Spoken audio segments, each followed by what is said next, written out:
कहानी कई सालों पुरानी है। जब भारत में अंग्रेजों का शासन हुआ करता था, मिस्टर सुप्रो इटावा में डिप्टी कलेक्टर बनकर आए। एक दिन विचित्र घटना घटी। डिप्टी कलेक्टर साहब भोजन करके पलंग पर लेटे हुए थे। रात के 10 बज रहे थे। मनोहर नाई उनकी चरण सेवा कर रहा था। डिप्टी कलेक्टर साहब ने कहा, मनोहर, कोई कहानी सुनाओ। मैं आपको क्या सुना सकता हूं? आपने हजारों किताबें पढ़ी हैं, लाखों कहानियां सुनी हैं। आप रोज जो मुकदमे करते हैं वे सब कहानियां ही तो हैं। आप ही कुछ सुनाएं और मैं सुनूं। नहीं मनोहर, तुम ही कोई कहानी कहो। आप नहीं मानते तो सुनिए, परंतु बीच बीच में हूं हूं करते रहिएगा, नहीं तो आप सो जाएंगे और मैं बकता रहूंगा। ठीक है। मनोहर ने कहानी सुनाना शुरू की। अरब में एक बादशाह था। एक रात को दासी ने छत पर बादशाह का पलंग बिछाया। गर्मी के दिन थे। छत पर केवड़े का छिड़काव किया हुआ था। सोने का पलंग था। रेशम की निवाड़ से भरा गया था। कालीन बिछा था, उस पर गद्दा बिछा था। फिर एक कालीन बिछा था, उस पर सफेद चादर बिछी थी।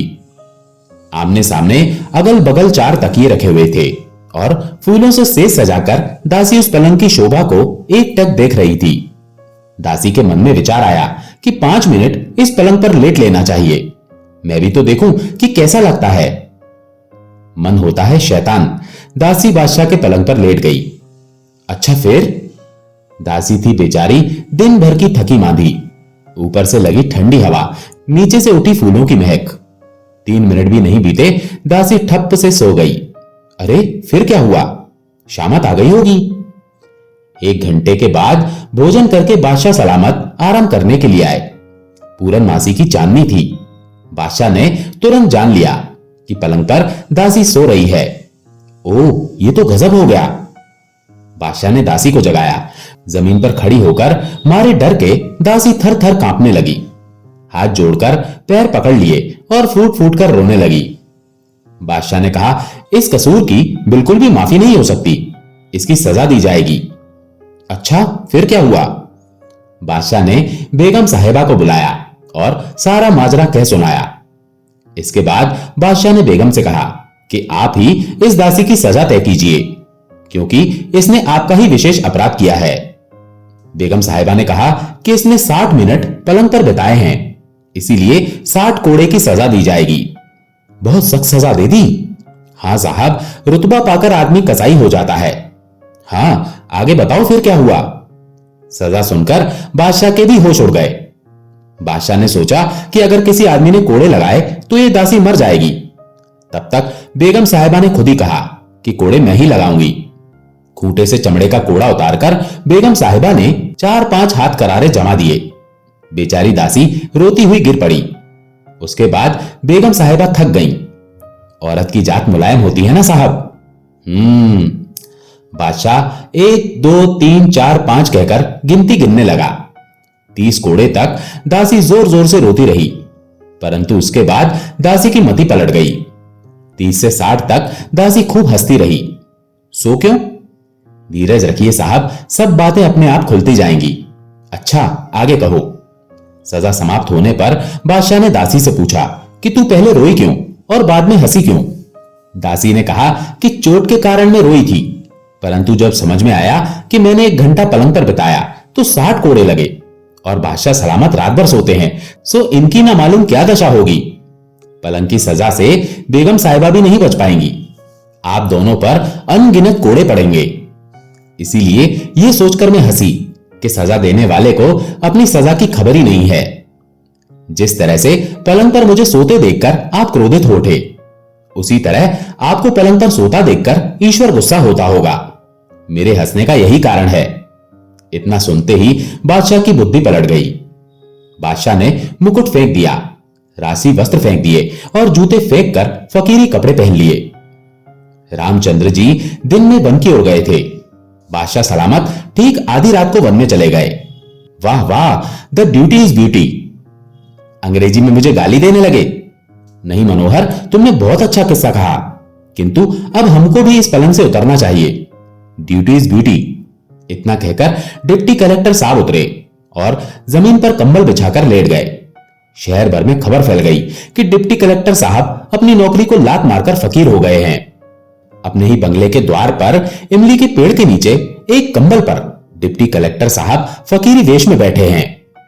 यह खबर सुनकर अंग्रेज कलेक्टर साहब, सुप्रिंटेंडेंट पुलिस और जिले के कई अफसर घटना स्थल पर जा पहुंचे।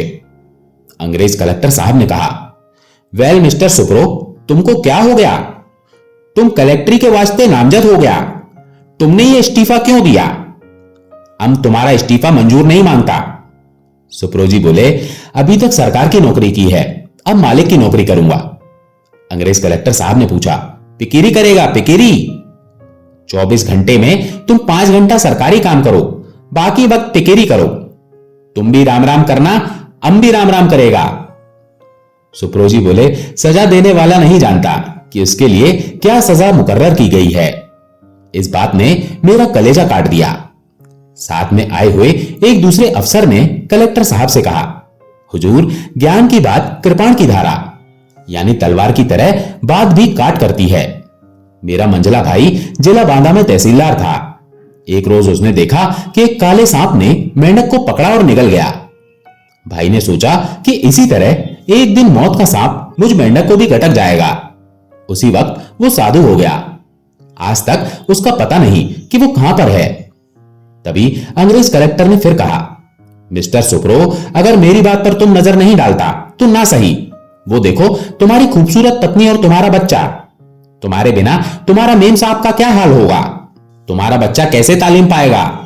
बच्चे को पढ़ा लिखा दो, तब फिकीरी होना, तब हम भी फिकीरी करेगा।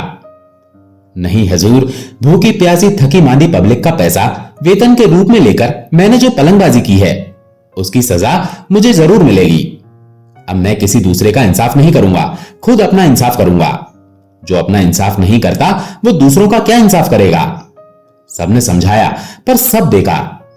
लाचार होकर कलेक्टर साहब ने इस्तीफा ले लिया। मनोहर नाई छाती पीट पीट कर श्रीमती सुप्रो के चरण में लौट रहा था और कह रहा था, मुझे नहीं पता था कहानी में इतना असर होता है, नहीं तो ये कहानी में कहता ही नहीं। शहर इटावा में 1 मील दक्षिण में यमुना जी हैं। एक पक्के घाट पर भूतपूर्व डिप्टी कलेक्टर श्रीमान सुप्रो साहब बैठे रहते थे। फटी कमली और एक मोटा सोटा यमुना में खड़े होकर वो घाट पर सोटा खटखटाया करते थे। कभी कभी कहते थे, लटका रे खटका, खटके का खटका, खटपट करता रहे, मत मिटना खटखटा। वो रात 10 बजे के करीब झोली लेकर भिक्षा लेने शहर में जाते थे। पब्लिक उनको पहचानती तो थी ही। सभी चाहते थे कि आज वो हमारे द्वार पर आएं। रोटी लेते थे, रोटियों को लेकर उसकी झोली को यमुना जी में डुबोते थे। इसके बाद झोली को एक इमली की डाली पर लटका देते थे। 4 बजे तक झोली लटकती रहती थी। फिर कुछ खुद खाते और बाकी बंदरों को खिला देते थे। फटी कमली के सिवा कोई वस्त्र अपने पास नहीं रखते थे। इस प्रकार इटावा के एक डिप्टी कलेक्टर ने इटावा में ही 12 साल तक घोर तपस्या की। खटखट करते रहने से पब्लिक उनको खटखटा बाबा कहने लगी। एक बार खटखटा बाबा ने भंडारा किया। घी की कमी पड़ गई, कढ़ाई चढ़ी हुई थी, शहर दूर था। उन्होंने अपने एक चेले से कहा कि 2 कलसी यमुना जल लाकर कढ़ाई में छोड़ दे। वैसा ही किया गया। यमुना का जल घी बन गया, पूरियां सेकी गई और भंडारा किया गया। खटखटा बाबा की समाधि पर अब अनेक इमारतें बन गई हैं। समाधि का मंदिर और विद्यापीठ की इमारत दर्शनीय है। सहस्त्र प्राचीन पुस्तकों का अपूर्व संग्रह किया गया है। साल में एक बार यहां पर मेला लगता है। भारत के विद्वानों, योगियों और पंडितों को निमंत्रण देकर बुलाया जाता है। खूब व्याख्यान होते हैं। खटखटा बाबा की समाधि इटावा का तीर्थ स्थान है। इटावा जिले का बच्चा बच्चा खटखटा बाबा के नाम से परिचित है। की बात है, एक देश में एक बूढ़ा आदमी रहा करता था। उसका एक बेटा था जिसका नाम था बलराम। बूढ़े के पास कुल 300 अशर्फियां थीं, जो उसने उम्र भर की बचत करके जमा की थी। बूढ़ा सोचता था कि अब मेरा क्या भरोसा, किसी दिन भी मौत का बुलावा आ सकता है। मेरा बेटा अब बड़ा हो चुका है, इसको अपने पैरों पर खड़ा हो जाना चाहिए। बहुत सोच विचार करने के बाद उसने अपने बेटे को बुलाया और कहा, बेटा, मैं बहुत ही बूढ़ा हो चुका हूं और चाहता हूं कि मेरे मरने से पहले तुम अपने पैरों पर खड़े हो जाओ। तुम कोई व्यापार शुरू करो। मैंने पता किया है कि व्यापारियों का एक काफिला 2 दिनों के बाद सीतापुर जाने वाला है। उसमें बड़े बड़े व्यापारी शामिल हो रहे हैं। मैं तुम्हें 100 अशर्फियां देता हूं। दूसरे शहर जाकर कुछ सामान खरीदो और व्यापार करना सीखो। और हाँ सुनो, इन अशर्फियों को बेकार की बातों में बर्बाद मत करना। बलराम एक नौजवान था। वो बड़ा ही नेक और ईमानदार था, मगर व्यापार करने में उसे कोई भी दिलचस्पी नहीं थी। अभी वो कोई फैसला नहीं कर सका था कि उसे क्या करना है। फिर भी उसका दिल चाहता था कि वो कोई ऐसा हुनर सीखे जिसकी वजह से वो एक खुशनुमा जिंदगी बिता सके। अब क्योंकि वो एक आज्ञाकारी बेटा भी था, इसलिए उसके पिता ने जब व्यापार करने के लिए कहा तो उसने ज्यादा बहस नहीं की। उसने वो अशर्फियां ले ली और सफर की तैयारियां करने लगा। व्यापारियों के काफिले के साथ वो सीधा सीतापुर के लिए रवाना हो गया। कुछ दिन सफर करने के बाद काफिला सीतापुर पहुंच गया और एक सराय में सब लोग रुक गए। उस नगर में एक बहुत ही बड़ा बाग था। रात के समय बलराम उस बाग की सैर करने के लिए निकल पड़ा। वहां पर पहुंचा तो देखा कि हजारों चिराग जल रहे थे और बाग में दिन की तरह से रोशनी हो रही थी। वहां पर बहुत से लोग जमा थे। एक आदमी बलराम के पास आया और बोला, आप यहां खड़े हैरान क्यों हो रहे हो? कुछ जानना चाहते हैं तो मुझसे पूछें। बलराम ने कहा कि ये कौन लोग हैं और यहां पर क्या कर रहे हैं? उस आदमी ने कहा, नौजवान, ये लोग शतरंज खेल रहे हैं। यहां इसकी शिक्षा दी जाती है। ये शतरंज का हुनर सीखने की जगह है। बलराम ने कहा, क्या मैं ये खेल सीख सकता हूं? हाँ हाँ, तुम भी सीख सकते हो, परंतु नियम यह है कि तुम्हें 100 अशर्फियां जमा करानी पड़ेंगी। 6 महीने तक तुम इसकी शिक्षा लोगे और इस दौरान तुम्हारा खाना पीना रहना सब हम देखेंगे। बलराम के पास जो 100 अशर्फियां थी वो देकर उसने शतरंज सीखने के लिए दाखिला ले लिया। कुछ ही दिनों में उसे शतरंज खेलने में बड़ा ही मजा आने लगा। जल्दी ही वो शतरंज का एक माहिर खिलाड़ी बन गया। यहां तक कि वो अपने गुरु से भी आगे बढ़ने लगा। जब 6 महीने पूरे हुए तो सब लोग अपने अपने घरों को जाने लगे। बलराम एक शतरंज का अच्छा खिलाड़ी तो बन गया था, मगर वो बहुत ही उदास था कि बिना पैसे के घर जाएगा तो अपने पिता से क्या कहेगा। वो पैदल सफर करते हुए घर पहुंचा। रास्ते में जंगली फलों और पानी पर ही उसका गुजारा था। जब बलराम खाली हाथ घर लौटा तो उसके पिता को बड़ा ही दुख हुआ। उसने बलराम से कहा कि तुमने वक्त और पैसों को बर्बाद करके अपनी किस्मत खराब की है। साल भर बलराम घर पर ही पड़ा रहा। फिर एक दिन उसके पिता ने उसे समझाया, उसे नसीहत दी और दुनिया की ऊंच नीच समझाई और पैसे की कदर करना समझाया। व्यापार के फायदे बताए और फिर उसे 100 अशर्फियां देकर व्यापार करने के लिए भेज दिया। वो सफर तय करके सीतापुर पहुंचा। एक बार फिर से सराय में सामान उतारा और शाम को बलराम फिर से बाग की सैर करने को निकल पड़ा। बाग में उसे इस बार बड़ा ही मधुर संगीत सुनाई दिया। फिर उसने देखा कि जहां उसने शतरंज का खेल सीखा था वहां कई तरह के वाद्य यंत्र बजाए जा रहे थे, जिनकी आवाजें उसे अपनी ओर खींच रही थी। वो अपने पिता की समझाई हुई बातें भूल गया। उसका दिल चाहा कि वो भी एक वाद्य यंत्र बजाना सीख ले। इस बार भी वही नियम था, 100 अशर्फियां और 6 महीने। बलराम ने फिर से 100 अशर्फियां जमा की और फिर वहीं पर सारंगी बजाना सीखने लगा। उसका दिल वहां पर ऐसा लगा कि वो उसी में डूब गया। कुछ ही समय में उसने सारंगी बजाने में महारत हासिल कर ली थी। लोग उसकी तान सुनकर मंत्रमुग्ध हो जाते थे। जब 6 महीने पूरे हुए तो सब लोग अपने अपने घरों को लौट गए। बलराम एक बार फिर से उदास हो गया कि अब अपने पिता के पास क्या मुंह लेकर जाऊंगा और कैसे बताऊंगा कि व्यापार की बजाय एक और हुनर सीख लिया है। वो पैदल सफर करते हुए घर पर पहुंचा। इस बार जब उसके पिता ने उसको खाली हाथ देखा, उसे बहुत ही गुस्सा आया। उसने बलराम को बहुत ही बुरा भला कहा। इस तरह से 1 साल और गुजर गया। एक दिन उसके पिता ने उसे फिर से समझाया और कहने लगा, देखो बेटे, मैं एक बार फिर से तुम्हें 100 अशर्फियां देता हूं। ये आखिरी अशर्फियां हैं मेरे पास। अगर तुमने इन्हें भी बेकार के कामों में उड़ा दिया तो हम बिल्कुल कंगाल हो जाएंगे। रोटी के टुकड़े भी हमें नसीब नहीं होंगे और तुम अपने पैरों पर कभी खड़े ना हो पाओगे। बलराम ने 100 अशर्फियां ले ली, बाप की नसीहत को पल्ले से बांधा और कुछ दिनों के बाद फिर से व्यापारियों के काफिले के साथ रवाना हो गया। इस बार वो निश्चय कर चुका था कि वो कोई हुनर नहीं सीखेगा, बल्कि इन अशर्फियों से कोई सामान खरीदकर व्यापार करेगा। जब वो सीतापुर पहुंचा तो सराय में अपना सामान रखने के बाद उसने फैसला किया कि इस बार वो बाग की तरफ नहीं जाएगा।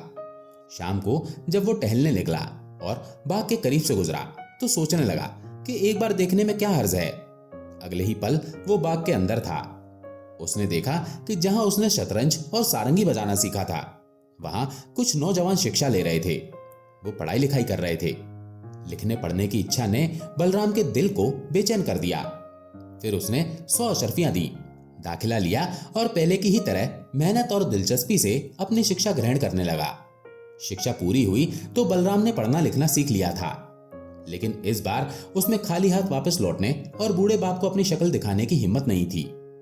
इस दौरान बलराम की मुलाकात एक ऐसे व्यापारी से हुई जो दूर किसी शहर से अपना सामान बेचने आया था। बलराम ने उस व्यापारी के पास नौकरी कर ली। व्यापारी का काफिला चलता रहा। यह रास्ता ऐसा था जहां पर पानी की कमी थी। काफिले के पास पानी खत्म हो गया तो जान के लाले पड़ने लगे। पानी कहीं दिखाई नहीं दे रहा था। काफी तलाश करने के बाद वो एक कुएं तक पहुंचने में कामयाब हो गए। ये कुआं बहुत ही गहरा था और उसमें पानी भी बहुत ही कम था। व्यापारी ने बलराम को उस कुएं में उतरने का हुक्म दिया। बलराम कुएं में उतर गया। उसने पानी भरा। अभी वो ऊपर चढ़ने के बारे में सोच ही रहा था कि कुएं की दीवार में बने हुए एक छोटे से दरवाजे पर उसकी नजर पड़ी। वो दरवाजे की तरफ बढ़ा। दरवाजे के अंदर जाने पर देखा कि एक कमरे में एक बूढ़ा मौजूद था जो बहुत ही उदास दिखाई दे रहा था। उसके हाथ में एक सारंगी थी। बलराम अंदर गया और बूढ़े के हाथ से सारंगी लेकर बजाने लगा। संगीत की मीठी धुन सुनकर बूढ़ा मानो होश में आया हो। उसने बलराम को बड़े ही प्यार से देखा। जब बलराम ने सारंगी बजाना बंद किया तो बूढ़े ने उसकी बहुत ही तारीफ की और फिर बूढ़े ने पूछा, अरे मनुष्य, तू यहां पर कैसे आ गया? बलराम ने उसे सारा किस्सा सुनाया। उसके बाद वो चलने लगा तो बूढ़े ने उसे रोका और कहा, तुमने संगीत सुनाकर मुझे बहुत ही खुश किया है। मैं तुम्हें 300 अशर्फियां इनाम में दूंगा और इसके अलावा भी अगर तुम्हारी कोई इच्छा है तो मुझे बताओ, मैं पूरी करूंगा। बलराम ने कहा, बूढ़े बाबा, आप कौन हैं और यहां पर क्या कर रहे हैं? बूढ़े ने कहा, मैं कोई मनुष्य नहीं बल्कि एक आत्मा हूं। 5 दिन पहले ही मेरी मौत हुई है, जिसका कारण था मेरे जवान बेटे की मौत, जिसका सदमा मैं बर्दाश्त न कर सका और उसकी मौत ने मुझे उदास भी कर दिया। ये सारंगी उसी की है, मगर ये मुझे बजाना नहीं आती थी। तुमने अपने जादू भरे संगीत से मुझे सुकून पहुंचाया है। तुम क्या चाहते हो? तुम्हारी क्या इच्छा है? बलराम ने कहा, आप मुझे इस कुएं से बाहर निकाल दीजिए। बूढ़े ने 300 अशर्फियों की थैली बलराम को थमाई और कहा कि अपनी आंखें बंद कर लो। अगले ही पल बलराम कुएं से बाहर पहुंच गया। उसका काफिला जा चुका था। बलराम ऊंटों के कदमों के निशान देखता हुआ काफिले के पीछे पीछे चलने लगा। अगले दिन वो काफिले के साथ मिल गया। सब उसे जिंदा देखकर बहुत ही हैरान हुए। बलराम ने व्यापारी को सारी बात बताई और अशर्फियों से भरी हुई थैली भी उसे दिखाई। रास्ते में काफिला जब आराम करने के लिए रुका तो व्यापारी एक जगह पर बैठकर चिट्ठी लिखने लगा। फिर उसने चिट्ठी लिफाफे में बंद करके अपनी मोहर लगाकर बलराम को बुलाया और कहा, तुम एक बहुत ही ईमानदार और अच्छे नौजवान हो। मैं तुम्हारी ईमानदारी से बहुत ही खुश हूं। मेरी एक ही बेटी है जो बहुत ही सुंदर और सुशील है। मैं उससे तुम्हारी शादी करना चाहता हूं। तुम जल्दी से मेरे घर चले जाओ और मेरे पहुंचने तक शादी की तैयारियां करवाओ। हाँ, अपनी अशर्फियां संभाल कर रखना। ये चिट्ठी जाते ही मेरी पत्नी को दे देना। व्यापारी ने बलराम को चिट्ठी देकर रवाना कर दिया। बलराम बिना रुके व्यापारी के घर की तरफ जाने लगा। जब उसे कुछ थकान महसूस हुई तो एक जगह पर वो आराम करने के लिए रुका। उसे ख्याल आया कि मैंने पढ़ना लिखना तो सीख लिया है, जरा देखूं तो सही कि इस चिट्ठी में क्या लिखा है। उसने चिट्ठी खोली और पढ़ना शुरू किया। चिट्ठी में लिखा था, मैं 300 अशर्फियों से भरी हुई एक थैली तुमको अपने नौकर के हाथ भिजवा रहा हूं। इसको फुसलाने के लिए मैंने इससे कहा है कि मैं तुम्हारी शादी अपनी बेटी से कर रहा हूं। तुम फौरन इसको खाने में जहर खिला देना। मैं 3 दिन बाद आऊंगा। तुम्हारा पति। बलराम ने यह चिट्ठी पढ़ी और फाड़ दी। उसने एक दूसरी चिट्ठी लिखी जिसमें लिखा था, इस मेहमान की खूब अच्छी तरह से खातिरदारी करना। इसके पहुंचते ही हमारी बेटी की शादी फौरन इससे कर देना। मेरे आने का इंतजार ना करना। बलराम ने अपनी लिखी हुई चिट्ठी को लिफाफे में बंद किया और जेब में डाला और फिर आगे चल दिया। व्यापारी के घर पहुंचने पर उसने चिट्ठी व्यापारी की पत्नी को दी। चिट्ठी पढ़कर व्यापारी की पत्नी ने बलराम की खूब खातिरदारी की।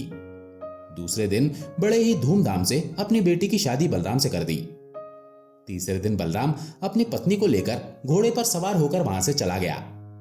जाते वक्त उसने घर के नौकरों को हुक्म दिया कि मैं व्यापार के सिलसिले में बाहर जा रहा हूं। रात के समय कोई आए तो दरवाजा मत खोलना। अगर कोई दीवार फांदकर आ जाए तो उसकी खूब पिटाई करना, ये मेरा हुक्म है। उसी रात को व्यापारी अपने घर पर पहुंचा और बड़ी देर तक दरवाजा खटखटाता रहा, मगर जब दरवाजा ना खुला तो मजबूरन वो दीवार फांदकर अंदर आ गया। नौकर तो पहले ही इसी ताक में बैठे थे। उन्होंने आप देखा ना ताव और व्यापारी की पिटाई शुरू कर दी।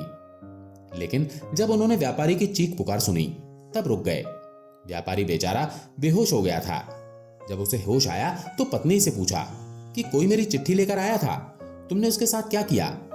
पत्नी ने कहा, मैंने वही किया जो आपने हुक्म दिया था। मैंने तो आपके आदेश का पालन किया। अशर्फियों की थैली का क्या किया? पत्नी ने हैरान होकर कहा, कौन सी अशर्फियां, कौन सी थैली, कैसी बात कर रहे हैं आप? ये सुनकर व्यापारी के चेहरे का रंग उड़ गया। अरे तुम कैसी बातें कर रही हो? मैंने चिट्ठी में साफ साफ लिखा था कि अशर्फियों की थैली लेकर उसके खाने में जहर मिला देना। पत्नी ने अपने पति को ऐसे देखा जैसे वो पागल हो गया हो। यह आपको क्या हो गया है? भला अपने दामाद को भी कोई मारता है? व्यापारी घबरा कर कहने लगा, दामाद? कौन सा दामाद? अरे तुम्हारी बेटी का पति, हमारा दामाद। व्यापारी बोला, ये तुमने क्या किया? तुमने उसकी शादी कब कर दी? 2 दिन हो चुके हैं। आपने ही तो चिट्ठी में लिखा था कि इस नौजवान से लड़की की शादी कर देना। ये सुनना था कि व्यापारी ने अपना सिर पीट लिया। उसने पत्नी को डांटा, कोसा और फिर पूछा कि वो कहां चला गया। वो तो सुबह सुबह ही घोड़े पर सवार होकर पति पत्नी यहां से चले गए हैं। व्यापारी समझ गया कि उसे अपने किए की सजा मिल चुकी है। नौजवान तो उससे भी ज्यादा अक्लमंद निकला। अब उसने अपने दामाद से सुलह करने का फैसला कर लिया था। उधर बलराम चलते चलते एक दूसरे राज्य में पहुंच गया, जहां बाजार में एक ढिंडोरा पीटने वाला ऐलान कर रहा था, लोगों सुनो, ध्यान से सुनो, जो कोई भी शतरंज का खेल अच्छा खेलना जानता हो वो राजमहल में पहुंच जाए। जो भी आदमी शतरंज की 3 बाजियां खेलकर तीनों जीत लेगा, राजा उसे इनाम देंगे, लेकिन जो हार जाएगा उसको सजा दी जाएगी। ये मुनादी बलराम के कानों तक भी पहुंची। बलराम दरबार में पहुंचा। उसने राजा के साथ शतरंज खेलने की प्रार्थना की। राजा ने शर्त बताई कि अगर तुम हार गए तो तुम्हें सजा भी दी जाएगी। बलराम ने शर्त मान ली और फिर खेल शुरू हो चुका था। तीनों बाजियां बलराम जीत गया। राजा बहुत ही खुश हुआ और उसके वादे के अनुसार उसे खूब इनाम दिया गया। इसके बाद बलराम अपनी दुल्हन के साथ अपने घर पर पहुंचा और अपनी आप बीती अपने पिता को सुनाई। पिता ये कहानी सुनकर बड़ा ही खुश हुआ। उसने बलराम से कहा, वाकई ही तुम एक बुद्धिमान हो। तुमने कितने सारे हुनर सीखे और हुनर सीखने से तुमको कितना फायदा पहुंचा। पत्नी भी मिल गई और कितनी सारी दौलत भी मिल गई। बलराम ने बड़ी ही विनम्रता से कहा, पिताजी, आदमी कितने भी हुनर सीख ले वो कमी है। इसके बाद वो अपने परिवार के साथ एक सुकून भरी जिंदगी बिताने लगा। दोस्तों, आशा है ये कहानी आपको पसंद आई होगी। अगर पसंद आई हो तो वीडियो को लाइक करके चैनल को सब्सक्राइब कर दें। धन्यवाद।